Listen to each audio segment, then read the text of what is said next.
A single layer of a common household material can eliminate weeds permanently. No chemicals, no back-breaking labor, zero cost. Your great-grandparents knew this technique. Agricultural scientists confirmed it decades ago, yet the $44 billion herbicide industry never mentions it. This material sits in every home. Most people throw it away weekly. By the end of this video, you will understand exactly why every major chemical company hopes you never learn what I am about to show you. Welcome back to Garden Explained with Harry. Hit that subscribe button now. Now let us expose what the chemical industry does not want you to know.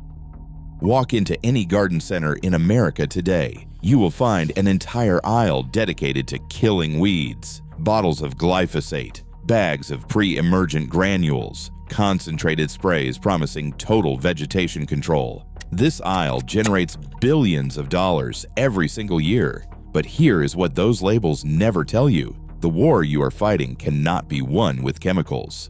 The enemy lives beneath your feet, and it has been waiting longer than you have been alive. Scientists call it the seed bank. Every square foot of garden soil contains thousands of dormant weed seeds. Some have been sleeping for decades, others for centuries. In 1879, a botanist named William James Beal buried 20 bottles filled with weed seeds in the sandy soil of Michigan State University. He wanted to know how long seeds could survive underground. Researchers have been digging up those bottles ever since. 130 years later, some of those seeds still germinate. They still grow.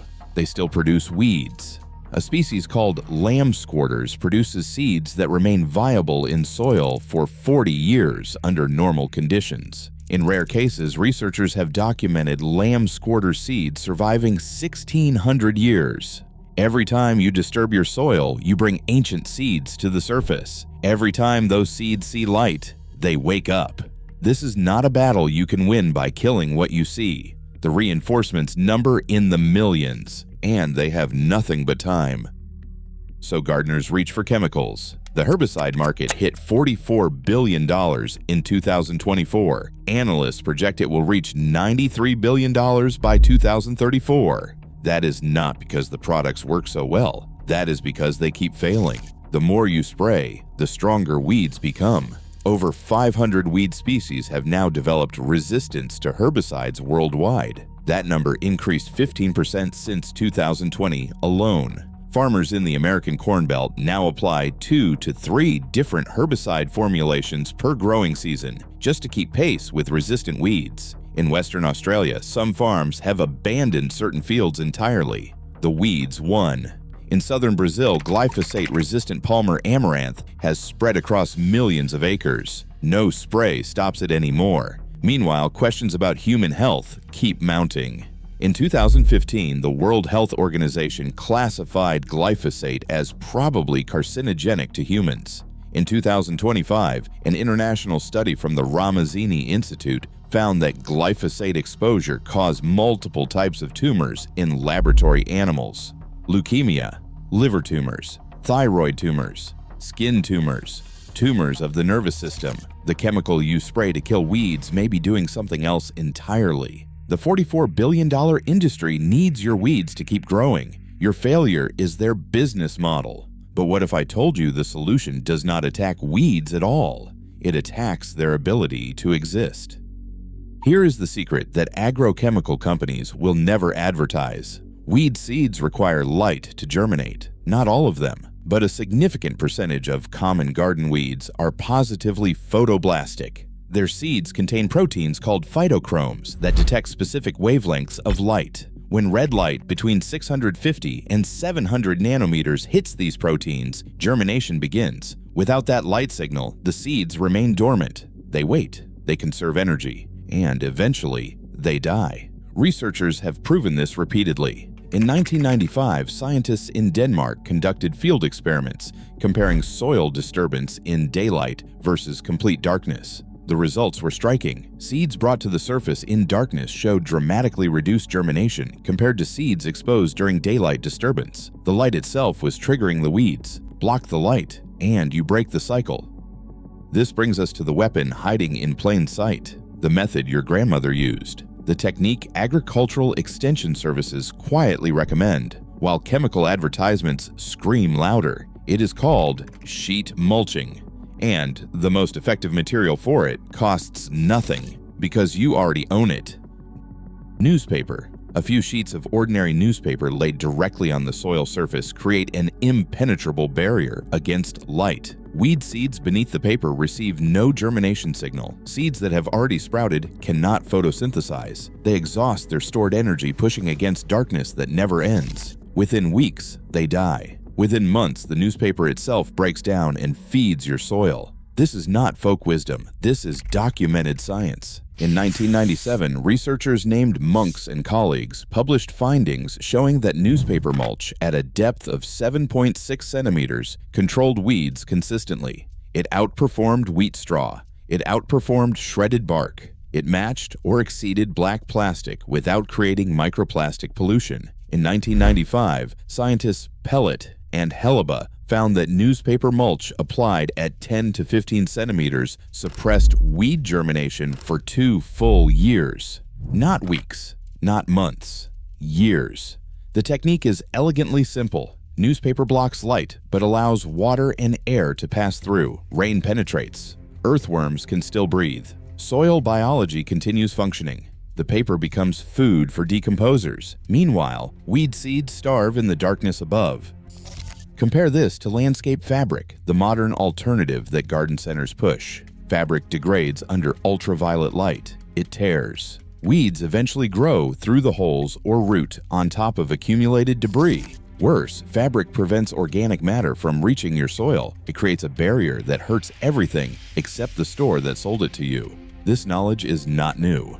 A woman named Ruth Stout figured it out in 1944 on a small farm in Connecticut. For 15 years, Ruth had followed conventional gardening advice. She used commercial fertilizers. She applied what she called poisonous sprays. She waited every spring for someone to plow her garden. One year, the plow never came. Ruth decided to plant anyway. She covered her seeds with whatever mulching material she had available and waited to see what would happen. What happened changed everything. Her garden thrived. The mulch suppressed weeds without chemicals. It retained moisture without irrigation. It built soil without fertilizer. Ruth Stout spent the next 35 years perfecting this method. She wrote for Organic Gardening magazine starting in 1953. She published books that sold worldwide. She proved that a garden could be productive with almost no work at all. Then the chemical revolution buried her ideas. After World War II, companies that had manufactured explosives and nerve agents needed peacetime markets. They pivoted to agriculture. Nitrogen from bomb factories became fertilizer. Chemical weapons research became pesticide development. Marketing budgets dwarfed anything organic gardening advocates could match. By the 1960s, Ruth Stout was a curiosity, a grandmother with old-fashioned ideas.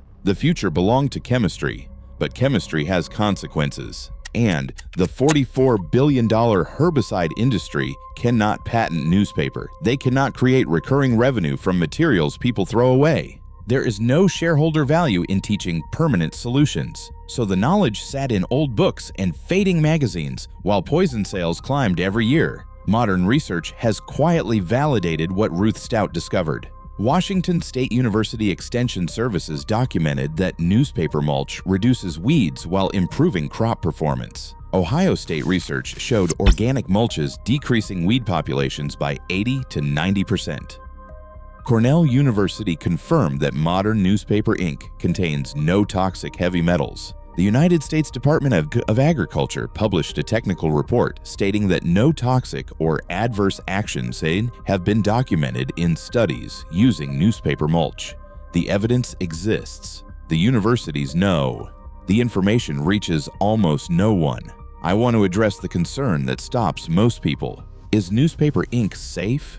This question made sense in 1970 when inks contained lead and other heavy metals. It does not apply today. The Environmental Protection Agency imposed regulations on newspaper printing decades ago. Modern newspaper ink uses carbon black pigment, an organic material that composts safely. The Chicago Tribune published an investigation confirming that newsprint, whether black and white or color, is safe for garden use. It will not harm plants. It will not harm earthworms. It will not harm you. The only exception is glossy paper. Magazine inserts and advertising flyers use different coatings that may contain substances you do not want in your soil. Plain newsprint and cardboard are completely safe. This has been tested repeatedly. Now, let me tell you exactly how to do this. The method requires no special skills. Start by collecting newspaper or cardboard. Ask neighbors. Visit recycling centers. Businesses throw away enormous quantities of clean cardboard every day. You need enough to cover your target area with 4 to 6 overlapping layers. Do not skip the overlap. This matters enormously. Sheets must overlap by at least 8 inches on every edge. Weeds will find any gap.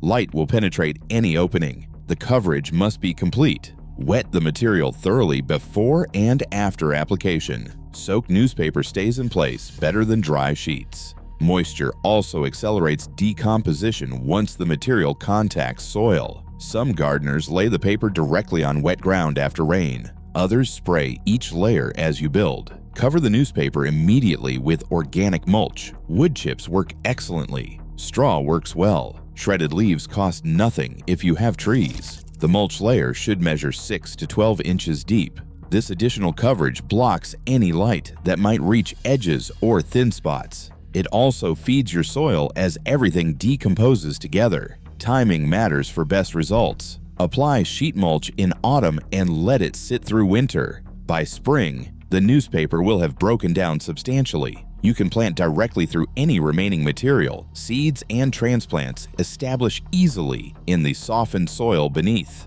For immediate planting, cut small holes through the newspaper layer only where you need them. Keep the rest covered. The weeds cannot exploit openings they cannot find.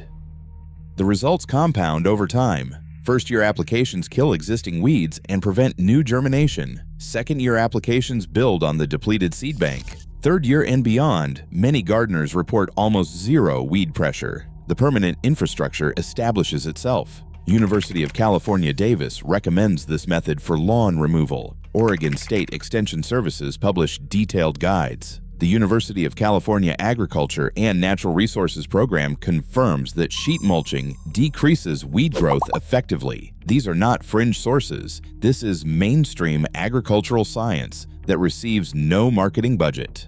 The economics tell the real story.